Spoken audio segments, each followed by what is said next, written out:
Boa tarde quem está nos vendo e nos ouvindo hoje.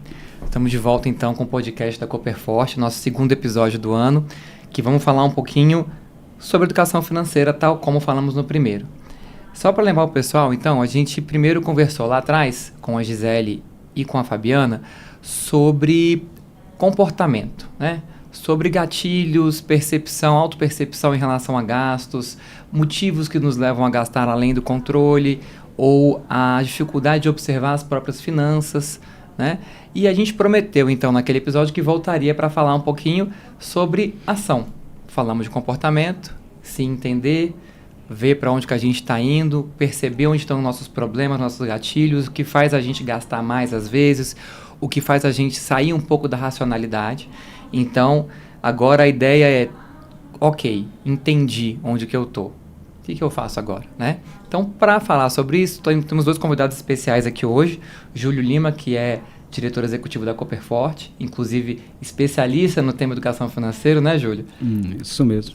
Certificado pela Planejar, né? Como planejador financeiro. Muito bom. E estamos com a Luísa aqui também, Luísa Guedes, que ela atua com a gente no Instituto Cooperforte, né, como analista, e ela é economista e também vai contribuir para esse debate, né, Luísa? Isso mesmo. Boa tarde, pessoal. Obrigada primeiro, né, pela oportunidade de estar aqui. É uma honra poder participar desse momento com vocês. Vai ser muito legal essa conversa. Eu acho que é sempre bom falar sobre esse assunto. É difícil, né? Não é fácil. Falar sobre dinheiro, falar sobre finanças pessoais, falar sobre futuro, às vezes a gente fica meio tenso, mas a melhor forma de não ter tensão no futuro é falar no presente, não é isso? E aí a gente vai para uma questão muito importante. Vou começar o assunto falando sobre endividamento. A gente vinha conversando aqui antes de entrar no ar sobre uma questão do isolamento. A pessoa que às vezes ela está endividada, ela se sente isolada, né? Porque angustia, ela não quer compartilhar sobre aquilo e tudo mais. E talvez essas pessoas não saibam que elas não estão sozinhas, né? A gente está falando de um quadro de endividamento no país hoje que ele é muito até preocupante. Eu vou até convidar a Luísa agora para contar para a gente como é que estão os dados hoje, Luísa, de endividamento das famílias no Brasil.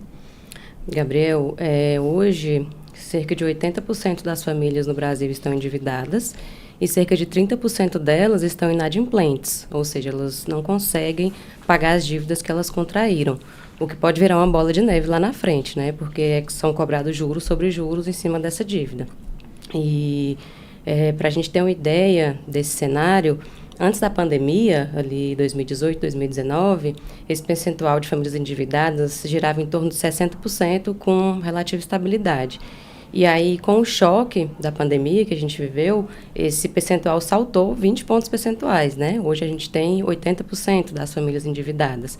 E aí, como você vem falando, para as pessoas não sentirem culpa, não se sentirem isoladas, é isso mesmo, porque isso tem diversos fatores macroeconômicos, entre eles a pandemia, que trouxe choques aí para a cadeia de produção, né, levando o preço de commodities, de alimentos, de combustíveis. E para agravar, a gente ainda tem as guerras do Oriente Médio, a guerra da Ucrânia. Então, todos esses fatores acabam pressionando o custo de vida, pressionando o custo de alimento, de transporte, de combustíveis, enfim. Então, ou seja, a gente tem uma questão aí relacionada, não é aquela coisa, o meu dinheiro não está dando mais. De fato, a vida está mais cara, né? A inflação tem, então, atuado em cima disso de maneira... ela transita também por esse endividamento, né, Luísa? Sim, com certeza. A inflação, de uma forma simplista, é o aumento generalizado e persistente dos bens e serviços da economia, né? E, na prática, a inflação vem corroendo o poder de compra das famílias mesmo. Por exemplo, se há 2 anos atrás, com R$100, eu conseguia comprar 2 camisetas. Hoje, essas mesmas 2 camisetas custam R$120. Então, com o mesmo valor que eu tinha, eu não consigo comprar a mesma cesta de bens que eu consumia no passado. Certo. Então, é real, né? Vamos dizer assim, é real. É real. E a gente tem um ponto importante também, como a gente está contextualizando, que a gente fala assim, a gente ouve no noticiário, vê e tudo mais, lê a respeito a Selic, a bendita Selic, né? A Selic está lá. Ela está enorme, o que é isso? Só que às vezes fica um pouco difícil relacionar um pouquinho o que ela faz com a minha vida quando eu penso em inflação e quando eu penso em endividamento. A gente consegue relacionar esses temas, Aliás, eles estão diretamente relacionados, né? Você conta pra gente um pouquinho como é que eles se relacionam, então? Claro, a taxa Selic é a taxa base de juros da economia e ela veio subindo também desde a pandemia. Antes da pandemia, a gente estava com uma trajetória descendente da taxa Selic, um cenário econômico um pouco mais controlado. Depois da pandemia, ali de 2020 para frente, a taxa Selic veio crescendo de maneira consistente. E essa taxa regula todas as outras taxas da economia. Então, se a taxa Selic está alta, todas as outras taxas para eu contrair crédito ficam mais altas. A utilização do cartão de crédito, o crédito rotativo, o próprio financiamento fica mais caro. Então, a taxa Selic, apesar de parecer distante, né? Nossa, Selic, o que é isso? Ela impacta diretamente no nosso dia a dia. E hoje, se a gente pensar que muitas famílias estão recorrendo ao crédito para satisfazer necessidades básicas, a gente consegue ver esse impacto direto. Poxa, o custo do crédito está alto e eu uso o crédito não só para o financiamento de uma casa, um carro, mas eu estou usando para o meu dia a dia. Então, o custo do crédito, a taxa Selic alta, custo do crédito elevado, impacta diretamente o dia a dia das famílias. É bom a gente entender, né? Porque às vezes a gente ouve os dados ali, né? Tá ali ouvindo, alguém falou que a inflação tá tanto, a Selic tá tanto. Inflação até que não, acho que as pessoas entendem melhor, né? Porque é o preço que tá ali na gôndola do mercado. Mas tem alguns índices que a gente olha e fala, o que isso quer dizer? Então, a ideia é essa, contextualizar pra gente começar a entender. Parece que tá tudo perdido, mas não tá, né, Júlio? Tem jeito, não tem? Tem sim, mas tem que ter, né? Não tem como. A gente tem que buscar. Nessa questão do endividamento, foi muito interessante a Luísa falar, né, da quantidade de pessoas que hoje vivem esse problema, né? Eu lidei muito tempo com muitas pessoas endividadas, né? E tem alguns mitos, né, que eu acho importante a gente abordar, sabe, Gabriel? Do tipo assim, não tem problema, fica devendo mesmo. Tem situações que você consegue crédito mesmo negativado, né? Só que isso vai ao encontro de um pouco do que a Luísa falou, né? Então, assim, se você está negativado, se você está numa situação financeira ruim, você pode até conseguir crédito, mas você vai conseguir crédito mais caro. Vai aumentando o peso daquilo, né? Você vai pagar mais caro por isso e aí, como a Luísa falou, né, vai virando uma bola de neve, né? Vai ficando mais difícil resolver isso, né? Então, esse custo de ficar inadimplente, ele é alto, ele não é legal. E aí eu acho que vale a pena, Gabriel, também te contar uma história que marcou muito. Eu, pessoalmente, há muitos anos atrás, uma vez eu peguei um táxi no Rio de Janeiro. E aí era longe, né? Para onde eu fui, o rapaz era conversador, né? Aí ele perguntou com o que eu trabalhava, eu comecei a falar que trabalhava com banco, né? E aí ele começou a contar a saga dele, né? Que ele realmente não tinha como pagar a dívida, né? Ele ficou 5 anos negativado.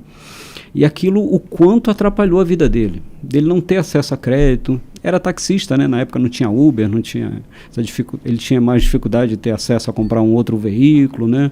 E aí o crédito que ele tinha acesso era muito caro e aquilo realmente foi muito oneroso para ele, né?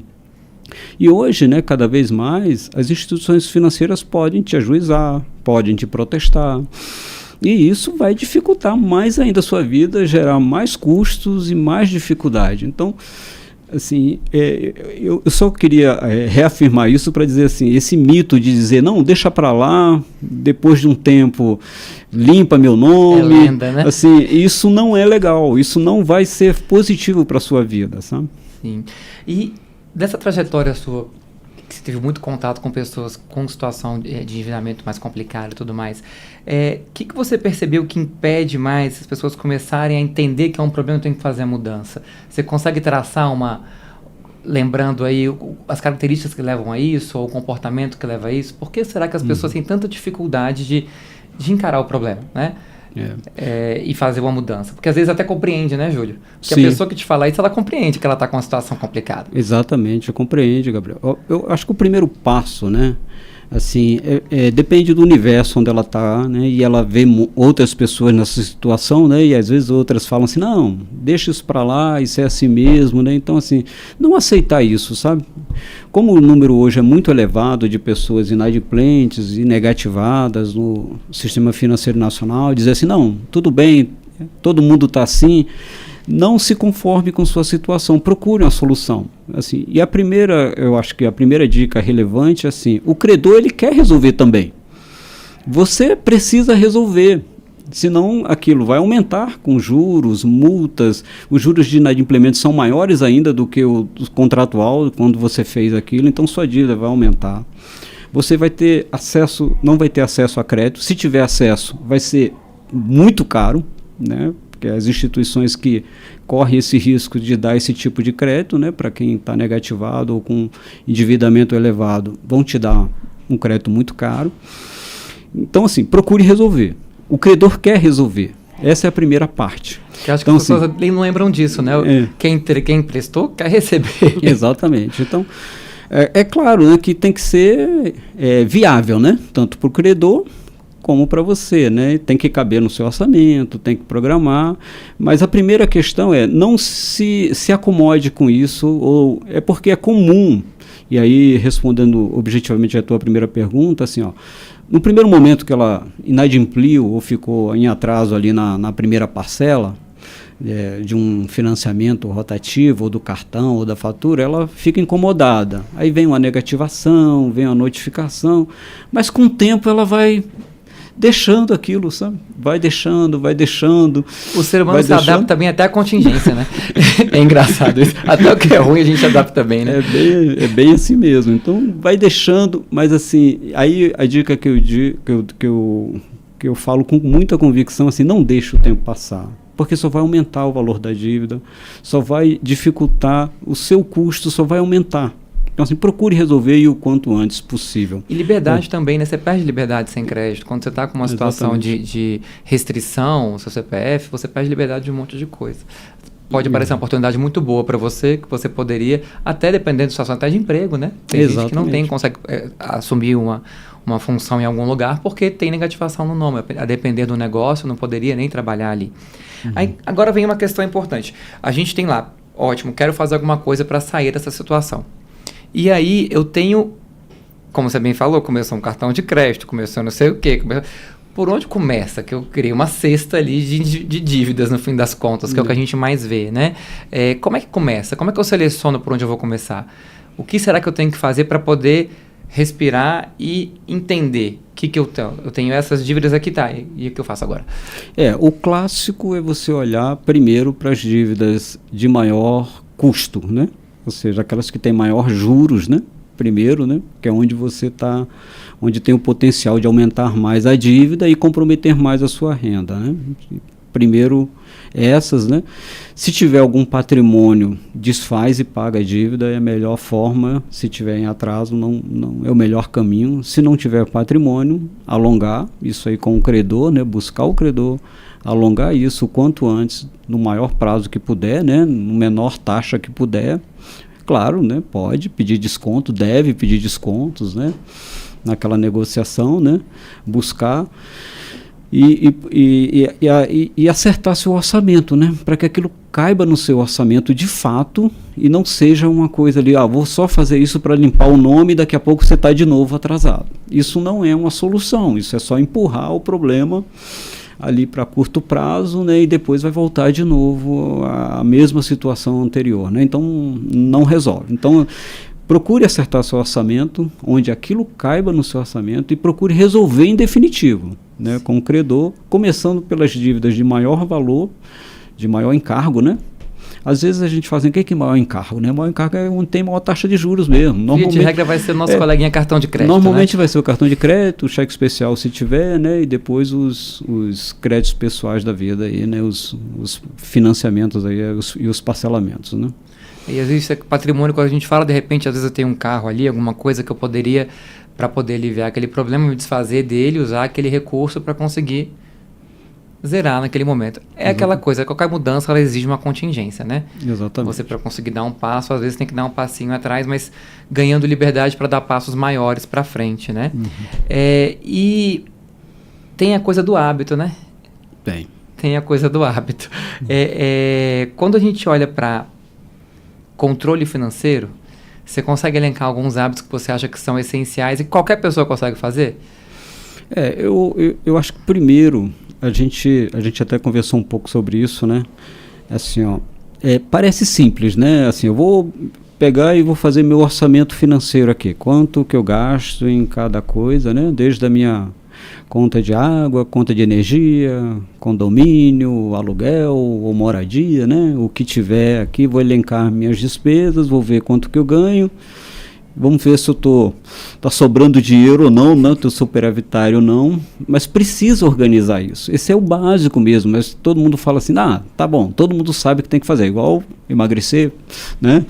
Fazer exercício, atividade física, cuidar da saúde, né? Mas é a saúde financeira mesmo, tem que fazer isso, não tem jeito, por mais simples e óbvio que pareça, se você colocar na ponta do lápis, pegar 2, 3 meses que você gastou ali, colocar, às vezes as pessoas não fazem isso, por mais simples que seja, e descobrir onde é que ela gasta mais dinheiro, onde gasta menos dinheiro. Toma até um susto, né? Porque você fala assim, estou gastando isso aqui com iFood, exatamente. com delivery, né? Com delivery, né?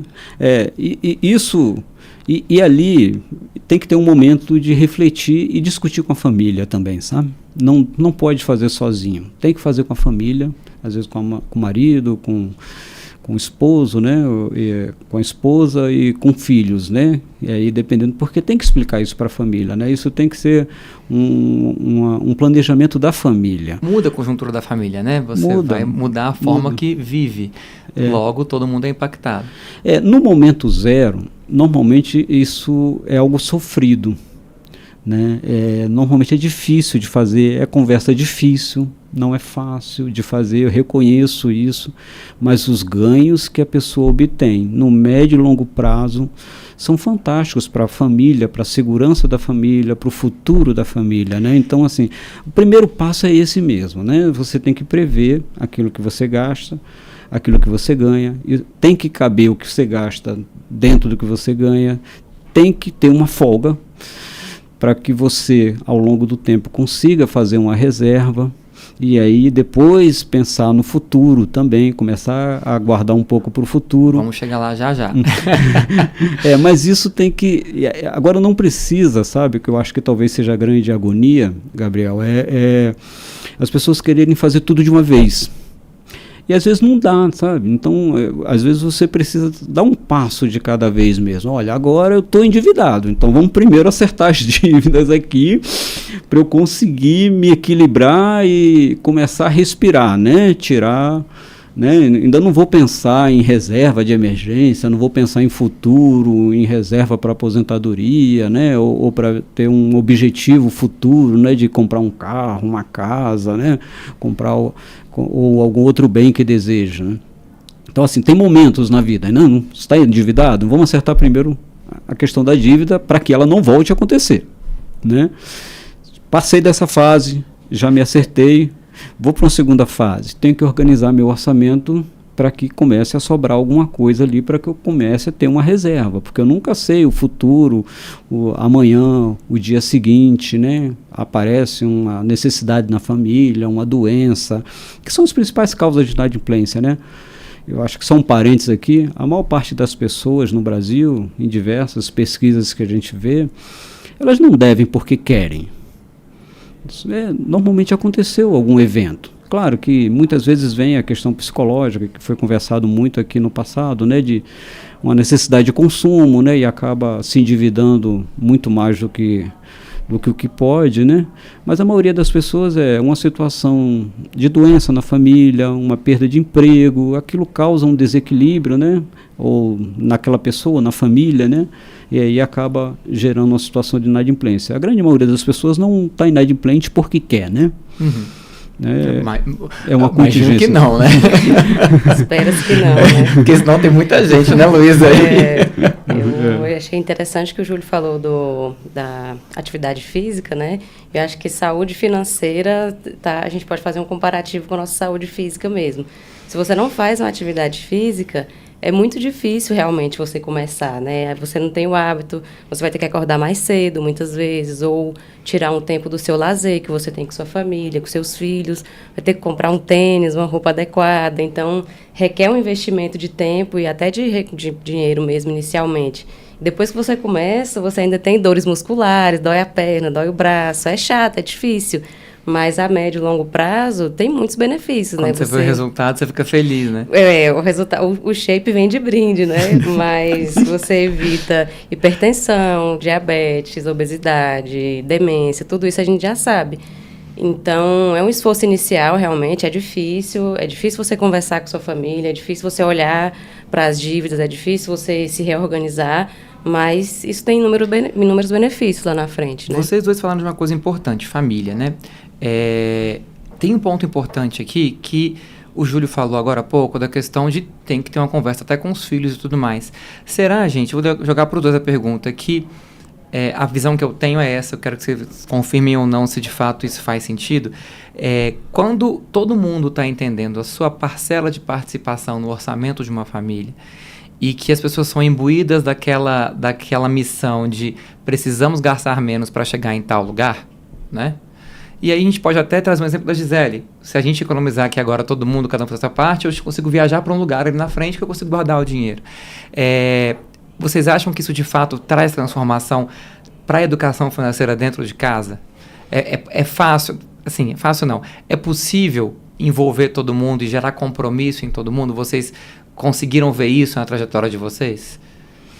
Eu já vi, sim, com certeza. E isso quando o filho é pequeno, então, você começa a fazer isso, eu acho que o ganho é incrível, né? Porque na frente vai criar aquele hábito na pessoa em fazer isso, né? Então, eu já vi situações, né, em atendimento a clientes, né, quando trabalhava em banco, né? Esse tipo de transformação. Mas assim, de novo, sabe, Gabriel, acho que o importante é frisar para as pessoas, não fique agoniado, tenha calma. Isso leva tempo mesmo, sabe? Até porque o problema não aconteceu da noite por dia, né? Ele foi acontecendo, naturalmente ele tem que desacontecer. Exatamente. Então, assim, não vai resolver em 1 mês, em 2 meses, em 6 meses, às vezes vai levar 2, 3 anos para você se acertar ali, né? E começar a olhar e começar a vislumbrar um horizonte mais favorável, onde você começa a sobrar dinheiro no seu orçamento, né? Mas o importante como atividade física é persistir, né? Você tem que persistir nisso, sabe? Porque realmente os ganhos são relevantes, né? Você sair desse cenário, dessa vida, quando parece que a vida não vai para frente, né? Tá e não vai mesmo ali. Não, né? Porque você tá ali patinando, coitado. É difícil. Né? É difícil, porque quando a gente vai pensando assim, no impedimento, como o caso do taxista que você trouxe ainda há pouco, no impedimento que ele dá de planejamento de futuro, que a dívida em atraso, ou descontrole orçamentário, te dá em conseguir ver futuro, eu acho que essa frase que você não consegue andar para frente, é isso que a pessoa não sente mesmo, e é real, porque se ela não consegue organizar a vida financeira, como é que eu planejo 10 anos, 5 anos? 6 anos. Exatamente. Já é difícil com a vida em ordem, imagina com a vida financeira bagunçada. E isso é muito complicado. E aí a gente volta para um ponto que é o crédito, né? O crédito é o vilão na hora do endividamento, né? Porque ele é a consequência, talvez, de um descontrole, e ele vai estourar no crédito, seja ele um crédito rotativo, né? Cartão de crédito e tudo mais, seja numa linha de crédito que você tomou. E aí a gente ouviu, você falou daquela coisa de entender o que é mais caro para conseguir planejar o pagamento disso e saindo dessa situação. E às vezes a gente de repente está numa situação de endividamento, conseguiu sair e o crédito vira um vilão na nossa cabeça. Mas eu acho que existe caso que o crédito pode te ajudar depois a fazer uma outra virada, não é isso? Como é que a gente está hoje, Luiz, em relação ao cenário de crédito? Não sei se você tem esse dado, tá? Se não tiver, não tem problema nenhum. A gente está falando aqui de custo de crédito, está muito elevado, mas a gente tem hoje crédito subsidiado ainda para construção de patrimônio, por exemplo, né? O brasileiro hoje, você sabe se existe mais inadimplência ou não nesse tipo de linha de crédito? Não. Não tem esse dado de bate-pronto agora, mas o cenário de crédito no Brasil hoje, como a gente falou da taxa Selic, que está bem elevada, o cenário do crédito fica desafiador também, porque fica mais caro para você tomar crédito, né? Seja qual modalidade que for. Então, acaba estando desafiador mesmo, mas é importante a gente lembrar também que o crédito, tomar um empréstimo, pode ser um aliado também, né? Desde que se tenha um objetivo muito claro ali. Eu vou aparecer uma oportunidade, como você bem falou, ou preciso fazer uma pós-graduação, ou preciso sair do aluguel, preciso financiar meu apartamento. Então, apesar do cenário de crédito estar desafiador, se você tem um objetivo claro, se você estuda aquele crédito antes de contraí-lo, ele pode ser um aliado. Bom, eu vou conseguir pagar aquela parcela? Qual é o custo efetivo total daquele crédito que eu estou tomando? Eu preciso observar, além da parcela, a taxa de juros anual, a taxa de administração que a instituição financeira vai cobrar e quanto % da minha renda aquele crédito que eu tomei vai comprometer. Então, ok, estamos num cenário difícil, mas ainda assim o crédito pode ser um aliado ou não, né? Vai depender. E a gente vai cair num ponto importante que o Júlio conhece bem, que é a questão do custo. Que a gente fala assim, bati no primeiro banco, o primeiro lugar que eu fui ali, bati na porta e falei assim, eu tô querendo comprar um imóvel, por exemplo. Vamos pensar já na virada, né? Vamos para a hora boa agora. Já estou conseguindo me organizar para poder construir patrimônio, estou com um nome bonitinho, estou com crédito na praça. Aí eu vou lá, bato e falo assim, esse valor aqui cabe na minha parcela. Fecho. Um beijo, tchau. Será que é isso, né, Júlio? Gabriel, aí tem um ponto importante também que pouca gente conhece, né? E apesar de já existir no Brasil há muito tempo, ele é pouco usual, que é a portabilidade de crédito, né? Eu acho que vale um pouco a pena a gente falar disso, né? Com certeza. Muitas vezes a pessoa já tem um crédito tomado, né? E aí vamos supor que é um crédito desse de financiamento de veículo, que é para educação, né? Que aí a pessoa fez um empréstimo para investir em educação, porque educação é investimento, né? Porque ela projeta que na frente vai conseguir uma melhor formação, um melhor emprego, mais renda, né? Então, assim, é investimento. Muitas vezes um veículo é para trabalhar, né? É um Uber ou para alguma necessidade, né? Ou para fazer entrega, ou seja lá o que for, né? Muitas vezes é para gerar renda, né? É um investimento também, né? Muitas vezes uma moradia, dependendo da situação, ela tem um fundo de garantia, tem alguma outra coisa, vale a pena investir ali do que pagar um aluguel, né? Então, são créditos muito saudáveis, né? Claro, feitos pegando uma taxa de juros adequada, né? Mas a portabilidade, muitas vezes você pegou esse crédito e o cenário mudou. Naquele momento que você pegou, a Selic era uma, o contexto econômico era outro, a taxa de juros era outra. E agora, ou mudou esse cenário, ou as instituições estão praticando taxas de juros menores. Você pode pegar aquele crédito e levar para uma outra instituição, onde a taxa de juros é menor, e você diminuir a sua prestação, diminuir a sua parcela. Então, essa é o que a gente chama de portabilidade, né? Ela é uma prática pouco usada, muito pouco usada ainda. Muito poucas pessoas têm conhecimento de que isso não é complexo. Assim, dá um pouco de trabalho? Dá, você tem que procurar uma instituição que tenha menores taxas de juros, e aí eu sugiro olhar a Cooperforte, né? Com certeza. Tenho a certeza que sim, vai ter taxa melhor lá. A nossa cooperativa pratica taxas bastante atrativas, né? Porque é uma cooperativa, né? A gente busca isso, né? A gente não busca lucro, né? A gente busca trazer o melhor benefício para os nossos cooperados, né? Então a gente pratica taxas bastante competitivas. E aí, você procurar instituições onde praticam a taxa de juros menor, o que vai acontecer? Você vai diminuir a sua prestação mensal, vai sobrar mais dinheiro no seu orçamento. Então, a portabilidade é um dos elementos que você pode usar para economizar dinheiro. Né? Ou você pode até, às vezes, reduzir um prazo de uma operação dessas, né, para conseguir já começar a colocar em prática algum outro plano que você teria que colocar um pouquinho mais para frente, que você vai conseguir se organizar melhor. O que é importante que eu vejo aqui são duas coisas dessa conversa que a gente teve. A primeira delas é eu fazer uma virada de crédito para consumo para crédito para futuro, né? Uhum. Ou seja, meu crédito para de ser por agora, que é aquele crédito rotativo, aquele empréstimo que eu peguei para fazer uma coisinha aqui, ali, eu mudo consigo eliminá-los e passo para a percepção que eu posso usar o crédito para construir futuro, né? Para coisas duráveis ou coisas que eu tenho certeza que eu vou ter uma vantagem futura a partir dele, inclusive do ponto de vista de progredir na vida de alguma forma, seja como estudando melhor, ou para conseguir me preparar para uma vaga de emprego melhor, ou para uma posição melhor no meu trabalho, seja para eu poder melhorar meu patrimônio, porque eu quero ter mais conforto em casa e por aí vai. E a lógica do controle a todo momento do que está acontecendo na minha vida.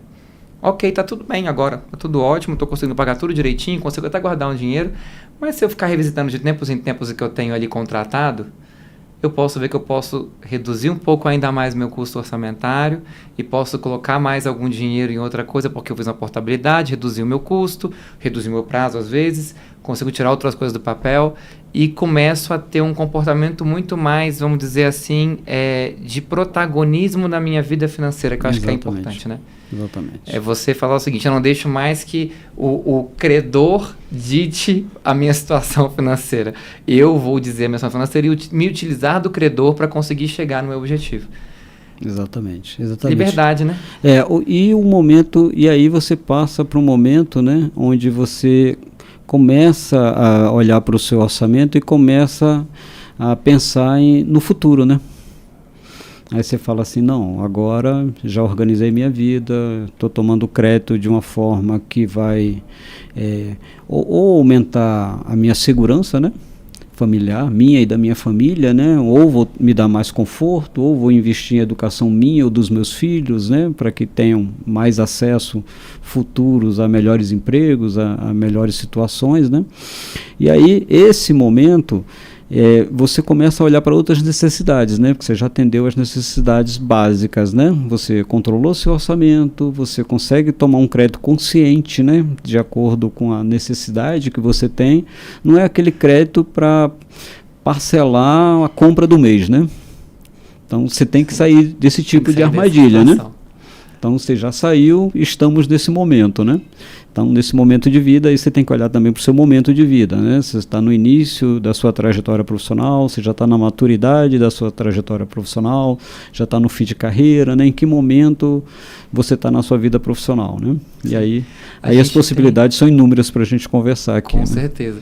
A gente estava falando até antes de entrar aqui para conversar que temos 3 gerações diferentes aqui, né? Então, momentos de vida provavelmente diferentes. Estão falando de pessoas que estão numa fase de construção, outras pessoas que estão em fase de estabilidade, então que elas estão começando a pensar em futuro, outras que já chegaram na fase ali que ela já está com uma situação de que já conseguiu se organizar de maneira a ter reserva, a ter tudo, tem que começar a pensar na segunda fase que é a sucessão, né? Na próxima fase que é a sucessão. E falando sobre isso, a gente está num ponto importante que, falando muito de servidores públicos, né? Não sei se você lembra, Júlia, eu falei agora há pouco, antes da gente começar, que eu tenho a percepção, às vezes, que as pessoas, quando têm estabilidade de emprego, ela entende que talvez não faça tanto sentido poupar, ou que o crédito pode virar capital de giro, né? Porque é garantido que todo mês vai ter aquele rendimento até eu morrer, né? Mas tem risco aí, até porque você falou uma coisa importante ali, é que a gente não tem controle da própria saúde, da saúde dos familiares, de uma coisa que possa acontecer, que porventura você não... Várias coisas podem acontecer na vida da gente, né? Você pode estar no lugar errado na hora errada, tanta coisa pode acontecer, e que o salário às vezes não vai resolver. Você vai precisar lançar mão de outros recursos aí. Verdade. A gente falou do servidor público, né? E ele corre o risco de cair numa armadilha, né? Ele fala assim, puxa, a minha aposentadoria está garantida, né? Eu vou cumprir o meu tempo, eu não preciso fazer mais nada, o que eu pago já desconta do meu salário, né? Então, tá tudo certo, eu não preciso me preocupar. Mas aí eu acho que tem 2 pontos relevantes, né? Primeiro é esse da incerteza das nossas vidas, né? Aí tem outros mecanismos também para se proteger disso, né? Que é a parte de seguro e proteção patrimonial, mas a gente pode falar em outro momento, Vamos falar no próximo episódio, com certeza. Um pouco disso aí, né? Que são muito importantes também na vida, né? Mas a questão da reserva, né? Você tem que ter uma reserva. E isso, se você já tem estabilidade de emprego, estabilidade de renda e uma projeção de aposentadoria mínima, digamos assim, digna, né? Vou usar esse termo, né? É importante que você também construa em paralelo uma reserva para as incertezas que surgem na vida, as necessidades, né? Desde uma doença de um ente querido na família, onde tenha que ter algum exame, alguma situação, não tem plano de saúde, ou precisa de um atendimento, de uma necessidade, ou alguém da família que perdeu o emprego e precisa de um apoio temporário, né? Então, tem situações que surgem. Pode até acessar um crédito também, né? Mas se você tiver uma reserva de emergência, é algo que vai te dar o conforto de atravessar aquele momento, aquela situação ali, né? E você não cair nessa armadilha de achar que porque você tem estabilidade no emprego e tem uma aposentadoria garantida, está tudo certo, né? Então, acho importante refletir sobre isso, sabe? Pensar em segurança e pensar em reserva para situações inesperadas. E eu fico pensando muito sobre o cooperativismo nesse meio tempo, né? Que a gente está falando sobre tudo isso. O que me deixa muito satisfeito de trabalhar onde eu trabalho é a lógica que a gente pode estar presente nesses momentos oferecendo com valor justo para as coisas, né? Então a gente convida que sim, nesse momento, as pessoas que estejam ouvindo ouvindo esse episódio, que parem um pouquinho e reflitam. Se forem cooperados, já busquem a Cooperforte. Se não forem, podem buscar, que a gente tem espaço para todo mundo que tem possibilidade de se associar à Cooperforte, porque você vai conseguir encontrar opções que vão te ajudar a se reorganizar financeiramente. A gente bate muito nessa tecla na Cooperforte. Quem acompanha a gente nas redes, em outros canais, até na Nova Brasil FM, que a gente tem nossa participação aqui, o nosso objetivo é apoiar as pessoas para que elas consigam realizar sonhos e planos, né? E às vezes o sonho pode ser agora se desendividar, o sonho pode ser comprar uma casa, o sonho pode ser, enfim. A gente falou sobre muitos projetos aqui, né? E a gente está pronto sempre para conseguir entregar isso com o menor valor possível na mão do cooperado, né? Acho que é um objetivo, né? É um mantra quase. Sem dúvida. Nosso grande objetivo, né, é esse, né, é ser útil, né, relevante na vida das pessoas, né, que a gente de fato possa ajudá-las, né, a gente acredita nisso que a gente está falando todo dia, né, Gabriel, a gente pratica isso, né, de fato, a gente ouve todos os cooperados, né, a gente quer mesmo ajudá-los, né, nos seus diversos momentos de vida, né, com a melhor solução financeira, né? E é isso que a gente está buscando aqui nesse momento, né? Então a ideia é justamente as pessoas poderem ouvir, repensarem e tomarem ações a partir disso. E também quando começa a facilitar um pouco a vida fica mais estável, a gente convida as pessoas a conhecer o Instituto Cooperforte, né, Luísa, que ele tem uma atuação muito importante, porque tem pessoas que, diferentemente de muitos que estão aqui nos ouvindo, não vão ter condições de se reinventar, se reorganizar tão fácil. O Instituto tem uma ação muito importante no que toca educação e formação de jovens e adultos para a inserção no mundo do trabalho, né, Luísa? Conta um pouquinho para a gente do Instituto, para a gente poder convidar quem está ouvindo também a conhecer e a contribuir com as ações que a gente tem de voluntariado lá dentro também, né? Claro, com certeza. Puxando o gancho que o Júlio e o Gabriel falaram, para a gente poder sair dessa situação de dívida, a gente pode buscar uma instituição financeira, né, tomar um crédito, de repente, posteriormente, investir nessa instituição, e nada melhor do que investir na Cooperforte, né? A Cooper destina para o Instituto Cooperforte 5% do seu resultado operacional. Esse é um percentual que nenhuma outra instituição financeira pratica, então é uma quantia bem relevante. E aí nós, o Instituto Cooperforte, que somos o braço social da cooperativa, nós investimos esse valor na qualificação de jovens, adultos, até idosos também, para que essas pessoas tenham a oportunidade de trabalhar e gerar renda. Porque muitas vezes o que falta é oportunidade, né? Tem muitas realidades que são diferentes das nossas. A gente pôde estudar, a gente pôde escolher nossas profissões, nossas carreiras, e muitas pessoas não têm essa oportunidade. Então, o Instituto atua diretamente nisso, para que as pessoas tenham a oportunidade de estudar, tenham a oportunidade de trabalhar. E o nosso modelo de atuação tem se mostrado muito bem sucedido. A gente consegue inserir mais de 70% das pessoas no mundo do trabalho. As pessoas conseguem, depois da qualificação profissional, além de trabalhar, elas não param, elas conseguem vislumbrar sonhos, conseguem fazer uma faculdade, conseguem empregos melhores e realmente mudar de vida. Então, a gente convida também os associados a se associarem também ao Instituto e fazer parte de toda essa transformação. É muito importante, né? Inclusive, o Instituto também trabalha muito com educação financeira com essas pessoas, né? Sim, é um módulo básico obrigatório de todas as qualificações que a gente oferta, é a educação financeira. Muitas vezes as pessoas sejam elas empreendedoras ou elas podem trabalhar também no mercado formal, elas não conhecem de economia, não conhecem as possibilidades que elas têm de poder, de repente, tomar um crédito, de poder, de repente, investir. Para aqueles que são empreendedores, muitas vezes eles não sabem diferenciar faturamento de lucro, e isso é muito importante para todo mundo, mas principalmente para quem empreende, né? Então, o Instituto trabalha com essa frente também. É um dos módulos obrigatórios de qualquer qualificação, é o módulo de educação financeira. Muito bom. Então, a gente vai caminhando para o final agora. Acho que a gente conseguiu capturar muitas coisas aqui hoje, né? A principal delas, para mim, é que talvez a que mais me chame a atenção é a questão de que não é da noite para o dia. Entenda a sua situação, planeje. Pode ser que demore um pouquinho, mas vamos chegar lá, né?